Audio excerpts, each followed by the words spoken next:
સુરેન્દ્રનગર પંથકના ઘણા ગામો બિચારા પાણી માટે તરસી રહ્યા છે। લોકોની હાલત ખરાબ છે, માલધારીઓની હાલત ખરાબ છે અને બીજી તરફ અહીં પીવાના પાણીના ફુવારા ઉડી રહ્યા છે। ગઢડા શહેર પાસે બ્રિજ પર પીવાની પાણીની પાઇપલાઇનમાં આ રીતે ભંગાણ થયું।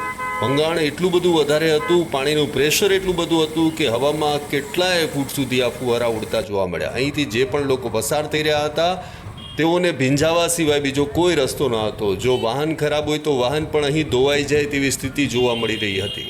નગરપાલિકા દ્વારા સામાકાંઠાના જીન નાકા વિસ્તાર સુધી પીવાના પાણીની પાઇપલાઇનમાં ભંગાણ થયું। હવે સવાલ થાય કે આ ભંગાણ થયું તો શા માટે થયું? તો ભાઈ બ્રિજ પર રોડનું કામ શરૂ હતું, જેના કારણે આ પાઇપલાઇનમાં ભંગાણ થયું અને આ રીતે હજારો લીટર પાણીનો વેડફાટ થઈ ગયો।